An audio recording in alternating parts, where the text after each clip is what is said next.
Welcome back to our comic marathon, everybody. Today, we're talking about the alien parasitic clothing, the symbiotes. The Clintar, better known as the symbiotes, are an alien species from Marvel Comics. They were created by the god Null in order to conquer civilizations. You see, the symbiotes are basically alien parasites. They find a host and latch onto them, sometimes completely taking them over. They feed on their host's negative energy and amplify their negative qualities like aggression, and they're addictive too, making their host not want to take them off. But not all symbiotes are bad. Some of them have broken away from their goal and have started their own agendas, with some even becoming heroic, in a sense. These symbiotes are also not as parasitic towards their hosts, acting more like a symbiotic relationship. A symbiote's main power is minor shape-shifting abilities. When attached to their host, they can morph their biology to basically emulate certain powers, like stretching and flight. A symbiote's also difficult to beat in melee combat since being a goop-based being, they're hard to hurt with your fists, and they pretty much absorb the blows for their host.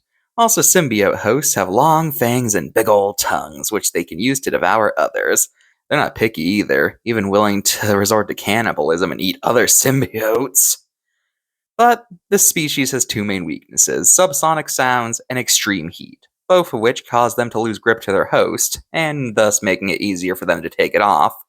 And if they're exposed to them long enough, it can lead to death.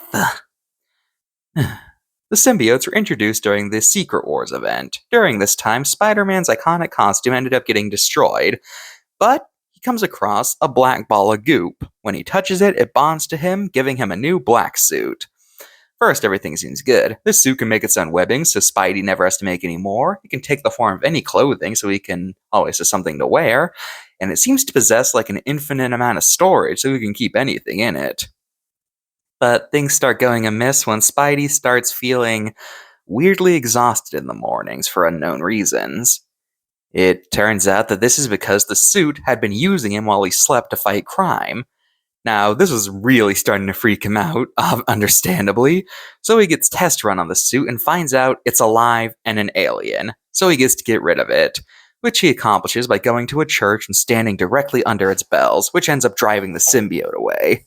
But, unfortunately, it comes across one Eddie Brock, a disgraced newspaper reporter who had been exposed by Spider-Man for spreading lies.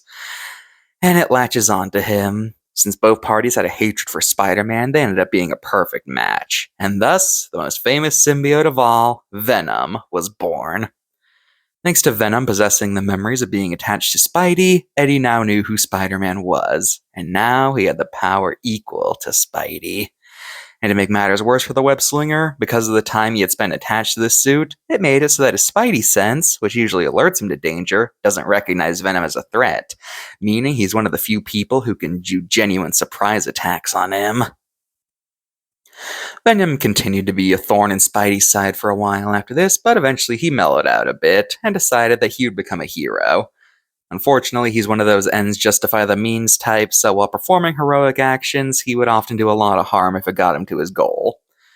Eventually, Venom left Eddie, and had a whole bunch of other hosts over the years, each giving Venom a unique role or appearance. But he eventually returned to him in 2017. Currently, Venom is considered an anti-hero. He's not a bad guy, he's just not good at being a hero in the traditional sense, and he's not above getting violent. But he's not the only symbiote out there. For example, there's Carnage. One day, Eddie got arrested, and the symbiote had come by to pick him up. But while it was doing so, it ended up giving birth. So when they left, the newly born symbiote latched onto Eddie's cellmate, a serial killer named Cletus Cassidy, and turned him into the red symbiote Carnage. The best way to describe him is that it's like he was created to still have a villainous symbiote of having to regress Venom. Thanks to being lashed onto a serial killer, Carnage has little regard for life and tends to kill just because. He has similar powers to Venom, but he mostly attacks by letting the tentacles on his back do the work, which he can use like a bladed weapon. There's also Anti-Venom, who was created during the time Eddie was disconnected from Venom. When the symbiote's current host found him, Venom tried to reattach himself to Eddie, but because of some medicine Eddie had been taking, the symbiote was repelled, and in its place, instead, was born a white symbiote, who fused to Eddie and became known as Anti-Venom, who is immune to a symbiote's weaknesses and has healing powers. But he eventually gave up anti-venom in order to cure a lot of people at once. But hey, he got regular venom back later, so all's good. Now, despite the relatively late addition to the comics, Venom quickly became one of Spidey's most popular foes. In fact, debatably, he's his most well-known enemy, which is impressive considering since, like I said, he's a late addition, not existing before the 90s. He has his own comic lines he's featured in most adaptations. Really, Venom is almost as iconic as Spidey himself. Speaking of, adaptation time. Venom made his animated debut in Spider-Man the Animated Series, which notably made an alteration that would be brought into the comics and other media. In the show, using the symbiote makes Spider-Man more aggressive. On the comics, that didn't happen. But this was seen as such a good idea that basically all future appearances of the black suit would incorporate this detail. Oh, yeah, Carnage also made his TV debut in this show as well. Venom often shows up in video games a lot, and is also a frequent playable character in these things. One notable appearance is the PS1 Spider-Man game, where Carnage teams up with Spider-Man's other villain, Doc Ock, in order to spread symbiotes over the world. But Spider-Man and Venom thwart their plans, but not before Carnage fuses with Doc Ock to become Monster Ock. Which, just looking at the design, you can just tell that at least one kid was traumatized by this. One of the symbiote's most notable game appearances was Spider-Man Web of Shadows. And yes, this is the game where that gif of the sad Spider-Man walking through a war zone came from. Anyway, in this game, Spidey gets the black suit back after fighting Venom. And, well, you see, this game has a morality system, where throughout the game you're given different options, either do the heroic thing, or give in to the symbiote's influence and do something evil. And if you do that enough, the symbiotes will take over the world, and Spider-Man becomes a flat-out bad guy. Wow. Venom made his big screen debut in Spider-Man 3, but this is not a popular interpretation since he's not buff, doesn't have the tongue, Eddie seems to be completely in charge instead of it being like the comics where it's like two guys at once. And in general, this just reeks of a studio mandate, which it literally was, since Sony literally said put Venom in the film or else we're not making it. That's seriously what happened. He was literally forced into this movie.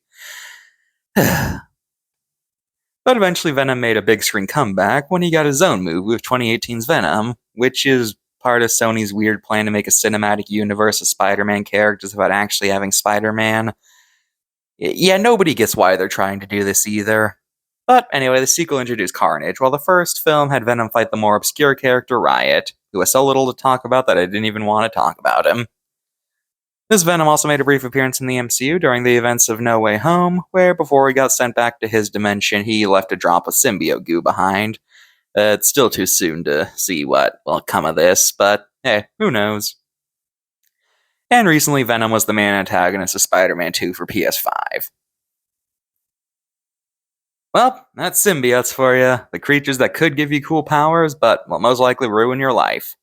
Join me next time when we end this marathon off with probably the most popular guy in comic history. He's kinda super, in a way.